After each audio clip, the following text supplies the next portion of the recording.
जय हिंद प्यारे बच्चों। चलिए जी, तो नया इम्तिहान आप लोगों का मॉक टेस्ट नंबर 6। और फिर से आप लोगों को खुद को टेस्ट करने के लिए एक बार फिर से मौका मिला है। And let's see what is your score in this mock test. ठीक है, क्या स्कोर रहेगा कमेंट बॉक्स में लिख के बताइएगा। तो 6 नंबर 1 to 6 क्या स्कोर बढ़ा, क्या घटा, कहाँ पर ऊपर नीचे क्या हुआ। तो क्या चीज आज के मॉक टेस्ट में अच्छी लगी, क्या चीज गलत लगी, या क्या चीज इंप्रूवमेंट हुआ, क्या चीज आपकी सही हुई, क्या चीज गलत हुई। ठीक है, तो सारी चीजें मेंशन करिएगा। लेट्स सी, स्टार्ट कर लेते हैं। तो पहला है आप लोगों का, पहले पैसेज को पढ़ लेते हैं। Migaloo is by far one of the world's most recognisable whale, यानी कि ये किसी मछली के बारे में है, वेल के बारे में है। तो ध्यान से अगर पढ़ेंगे 2 से 3 बार तो आसानी से हो जाएगा, गलत नहीं होगा। Because he is completely white, इसका मतलब वेल को मेल कंसिडर किया गया है यहाँ पर, क्योंकि वो कंप्लीटली क्या है, वाइट है। Thanks to the genetic sampling of Migaloo, Migaloo की जो जेनेटिक सैंपलिंग है उसको थैंक्स करते उसने कहा कि उसकी स्किन को थैंक्स करते हुए कहा, उसकी सैंपलिंग को। साइंटिस्ट ने पहचान लिया है, क्या पहचाना है, क्या आइडेंटिफाई किया है, दैट ही इज मेल, कि ये मेल है।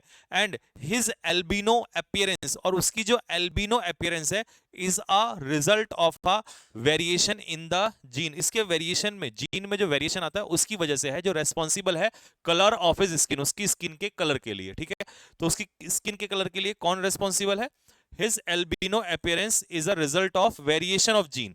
ठीक है, तो एल्बिनो अपीयरेंस किस वजह से है, जीन के वेरिएशन की वजह से है। ठीक है, next, simply by looking different Migaloo has become an icon, ये आइकन बन चुका है within Australia's east coast humpback, east coast humpback whale population.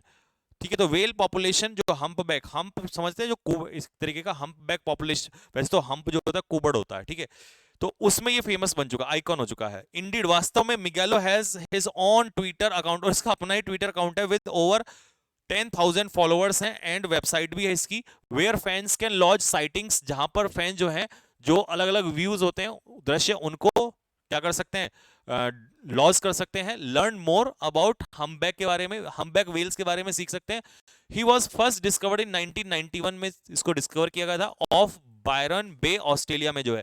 And has since played hide and seek, और तब से ये हाइड एंड सीक एक तरीके से प्ले कर रहा है। ये ईडियम है, हाइड एंड सीक का मतलब होता है लुका छिपी खेलना वैसे तो। ठीक है, आंख में चोली खेलना, यानी कभी दिख जाता है कभी नहीं। For many years with many not knowing where और when he will show up next, कि वो कब दिखेगा, कभी वो दिखता है कभी वो नहीं दिखता। He has even surprise Kiwis, और इसने कीवी यानी कि न्यूजीलैंड वालों को भी, कीवी फैंस को भी सरप्राइज किया by showing up in New Zealand, ये न्यूजीलैंड में भी दिखाई दिया है।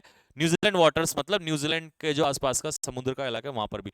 With the last official sighting, last time ये कब दिखा था, 2 साल पहले। The time has once again come for us to ask where is Migaloo, और भैया ये समय आ गया है पूछने का कि मिगालो कहां पर है। Already this year there have been false sighting, इस बार जो है गलत साइटिंग्स हुई हैं, मतलब गलत तरीके से लोगों ने रिप्रेजेंट किया है। Such as a near all white whale spotted off New South Wales में इसको ढूंढा गया है। To make things more confusing, और कंफ्यूज करने के लिए, regular looking humpbacks can trick whale watchers, whale watcher समझ रहे हैं, जो वेल पर निगरानी रखते हैं। When they flip upside down due to their white bellies, जबकि वो अपने व्हाइट बेलीज की वजह से वो अपसाइड डाउन मतलब उलट जाते हैं। अपसाइड डाउन का मतलब उलट जाना, पलट जाना। What is the tone of the passage, देखिए पैसेज में टोन निकालना बड़ा आसान है। सिनिकल होता है आलोचनात्मक, इसमें किसी की आलोचना नहीं की गई है। पैसिमिस्ट होता है निराशावादी, इसमें किसी को निराशावादी नहीं दिखाया गया। मेलंक्लिक, मेलंक्लिक होता है डिप्रेशन, डिप्रेशन भी नहीं है। इसमें एक इंफॉर्मेशन दी गई है मेगालो के बारे में, तो इसको डिस्क्रिप्टिव कहेंगे। जब किसी चीज के बारे में काफी ज्यादा इंफॉर्मेशन दी गई हो तो उसे डिस्क्रिप्टिव कहते हैं। जब किसी की आलोचना निकाले तब आप सिनिकल टोन कहेंगे उसमें। ठीक है, तो डी आंसर हो जाएगा। Select the suitable word given in the passage which means, जिसका अर्थ होगा turn over with a sudden quick movement, यानी कि अचानक से उल्टा हो जाना। ये तो लास्ट में ही आपको दिया हुआ था, बिल्कुल आसान है। तो क्या आंसर होगा इसका, फ्लिप, फ्लिप का मतलब हो जाता है उल्टा हो जाना। ठीक है, next, how can regular looking humpbacks trick whale watchers को, कैसे वो एक तरीके से ट्रिक यानी कि उनके साथ धोखा कर सकते हैं, कैसे उनको एक तरीके से चतुराई से ट्रिक कर सकते हैं, मतलब उनकी आंखों से ओझल हो सकते हैं, ये भी कह सकते हो। ठीक है, उनको कैसे धोखा देते हैं, by showing their white coloured bellies, by white colour bellies दिखाकर। Next, what is the theme of the passage? Passage की थीम क्या है? The sighting of Migaloo, Migaloo का दिखना, यही है, ठीक है। नेक्स्ट, अगला, where was Migaloo first discovered? और मिगेलो को पहली बार कब देखा गया था? मिगेलो को पहली बार कब देखा गया था? वेयर नहीं, कब नहीं, वेन, सॉरी, वेयर का मतलब है कहां देखा गया था। सबसे पहली बार इसको ऑस्ट्रेलिया में देखा गया था, ठीक है जी। तो ये क्लियर हो गया, ये क्लियर हो गया सभी को। चलिए next, find the correctly spelled word. देखिए प्लेबियन की स्पेलिंग में दोस्त यहां पर आपने ये लगाया होगा, लेकिन ई भी आता है, ये अमेरिकन एक्सेंट में होता है, गलत है, ये इसका आंसर होता है। और प्लेबियन होता है कॉमनर, जो कॉमन आदमी होता है, ठीक है, प्लेबियन कॉमनर को कहते हैं। Next, question number 7, इम्प्रॉम्प्ट। अगर आप नोटिस करें तो ये आपको यूट्यूब के उसमें भी डाला हुआ है, जो वर्ड ऑफ द डे चलते हैं वहां देखना, वहां पर भी होगा, ठीक है। कहीं से भी कुछ भी आ सकता है। तो एक्सटेम्पर मतलब विदाउट प्रिपरेशन, और इम्प्रॉम्प्ट का मतलब भी बिना तैयारी के होता है। एनिहिलेट का मतलब होता है डिस्ट्रक्शन, तबाही कर मचाना। जर्मिनेट का मतलब होता है किसी चीज का अंकुरित होना, डेवलप होना, विकसित होना, स्प्राउट। और हैप्पीनेस आप सभी को पता है, खुशी। नेक्स्ट, एंटोनियम में देखिए, एक्सोटिक होता है फॉरेन, यानी कि जो सबसे भिन्न हो। अनकॉमन आप इसे कह सकते हो। एक्सोटिक का मतलब होता है जो सबसे अलग हो, तो उल्टा हो जाएगा कॉमन। और कैप्रीशियस होता है अनस्टेबल, जिसे हम कहते हैं फिकल। और ब्लीक होता है डार्क एंड डल, अंधेरे से भरा हुआ। Choose the correct one word. चलिए जी, एक जानवर या कोई इंसान जो कुछ भी खा लेता है, तो भैया जो कुछ भी खा लेता है वो ओमनीवोरस होता है। ये केवल ह्यूमन फ्लैश खाता है। कैनिबल जो है वो केवल इंसान का मांस खाता है। और कार्निवोरस जो होता है वो मीट ईटर होता है। लेकिन इसमें ये नहीं कहा गया था कि इंसान का, किसी का भी मांस खा लेगा। और ग्रैमिनीवोरस में घास खाता है, सिर्फ घास खाता है। ग्रैमिनीवोरस में घास खाने वाला, ठीक है। चलिए जी, PQRS में आपने क्या जोड़ा? देखिए सबसे पहले आपको यहां पर एक बात ध्यान रखना, शी मैरिड द विलेज। अब ये शी मुझे नहीं पता कौन है, तो मैं शी से शुरुआत नहीं करूंगा। दे कौन है मुझे ये भी नहीं पता, तो इसका मतलब मैं क्यू से स्टार्ट करूंगा कि मैं अपने मदर और फादर को कभी नहीं जानता था, और उन्हीं मदर फादर को उसने कहा कि दे उनकी मृत्यु हो गई थी। तो इसका मतलब क्यू के बाद आर आएगा इसमें, ठीक है। और ये भी नहीं कह सकते कि मेरी सिस्टर के द्वारा पालन पोषण हुआ। पहले आपको ये दिखाओगे ना, जब मदर फादर नहीं थे तभी तो बताओगे कि उनका पालन पोषण क्यों हुआ, ठीक है। तो इसका एस, क्यू के बाद आर। तो क्यू के बाद आर, आर के बाद पी, और पी के बाद एस। क्यों पी के बाद एस? क्यों? क्योंकि पहले उसने बताया सिस्टर के द्वारा पालन पोषण हुआ, जो मेरे से बड़ी थी, और उसकी जो शादी हुई है, फिर उसी सिस्टर को, सिस्टर का प्रोनाउन एस में आ जाएगा, ठीक है। आसान था ये तो बिल्कुल, सी। चलिए, fill in the blanks. He died gap medic want of medical aid. Aid का मतलब होता है सहायता। मेडिकल सहायता की ना मिलने की वजह से उसकी मृत्यु हो गई।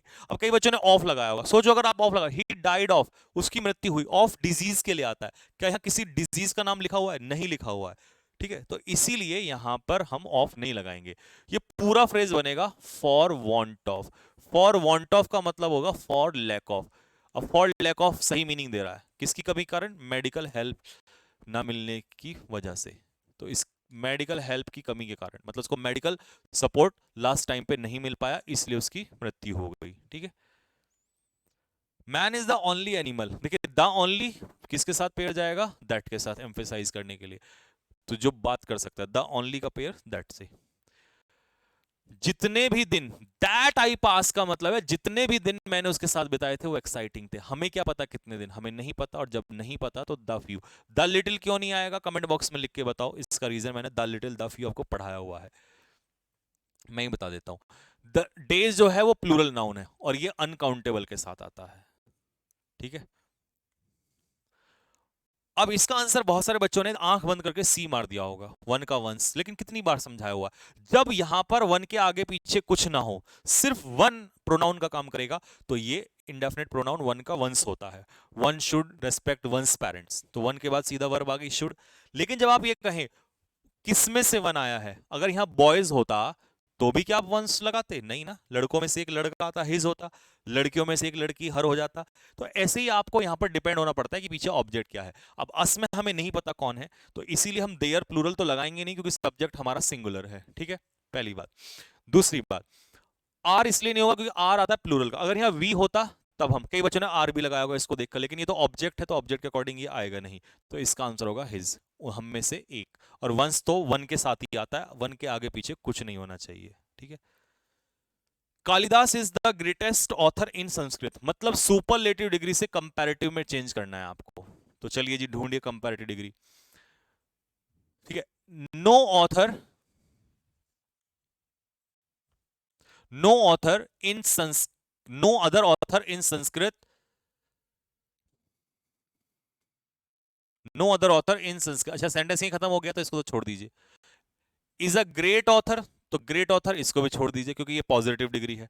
अब कंपैरेटिव या तो यहां पर है या यहां पर है, तो देखो कंपैरेटिव के पीछे देन लगा है, ये भी सही है दोनों में। एनी अदर, ऑल अदर, ये भी सही है। एनी अदर के पीछे सिंगुलर नाउन आता है, ये गलत है। और ऑल अदर के पीछे प्लूरल आता है, तो ये सही है।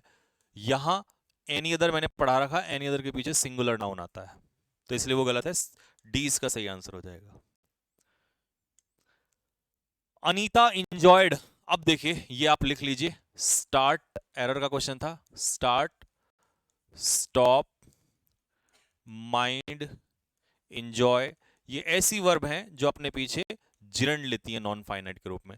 Stop playing, start doing, mind doing, enjoy swimming, तो 2 + V1 यानी कि जिरंड आंसर हो जाएगा। तो डी वाले में इसको हमें चेक करना था क्योंकि इस तरीके से एरर दिया हुआ आज, ठीक है। ऑप्शंस थोड़ा सा ए बी सी डी लिखना था, लेकिन बी सी डी ई लिख दिया, कोई बात नहीं, आपको तो आपका आंसर मिलना चाहिए। अगर ये आपने आंसर दिया है चाहे कुछ भी हो तो ये सही है, ठीक है। Note down my phone number, मेरा नंबर लिख लो। नोट डाउन करने का मतलब तो पता ही है ना कि लिख लो, नोट डाउन कर लो, ठीक है।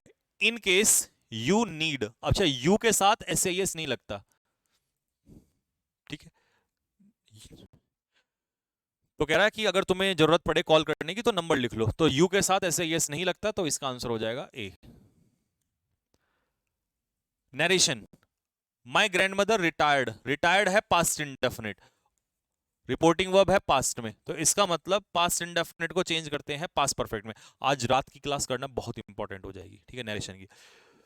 तो पास्ट इंडेफिनिट को पास्ट परफेक्ट, ये पास्ट परफेक्ट नहीं है, ये पास्ट परफेक्ट नहीं है, ये पास्ट परफेक्ट नहीं, क्योंकि हेड के पीछे बीन नहीं लगता पास्ट परफेक्ट में, वो तो पैसिव में लगता है, और यहाँ एक्टिव पैसिव थोड़ी खेल रहे हैं हम, तो सी इसका आंसर हो जाएगा। Voice, our maid will clean the house every Saturday from today onwards, आज से हर सैटरडे को क्लीन किया करेगी, यहां ध्यान दे दो बस तुम, फ्यूचर इंडेफिनिट, तो द हाउस शैल नहीं होगा, विल हो जाएगा। विल के पीछे हैव नहीं लगेगा, ये फ्यूचर परफेक्ट हो जाएगा। बी आई एन जी आएगा नहीं, तो simple question, will be cleaned, बहुत आसान था, बी आंसर हो जाएगा इसका। The poor have to bear the brunt of increasing prices, बढ़ते हुए दामों का, तो बियर द ब्रंट का मतलब जानते हैं क्या होता है? बियर द ब्रंट का मतलब होता है बियर द मेन शॉक, किसी चीज का मुख्य आघात झेलना। तो देखना क्वेश्चंस आप लोग एक बार नंबरिंग चेक कर लेना, शायद 20 क्वेश्चंस हुए होंगे, मेरे इसमें भी तो मुझे 19 दिखाई दे रहा है, लेकिन चलिए कोई बात नहीं, शायद इसमें नंबरिंग एक बार देख लेते हैं, कहीं नंबरिंग में मुझे लग रहा है कुछ गड़बड़ हुई है।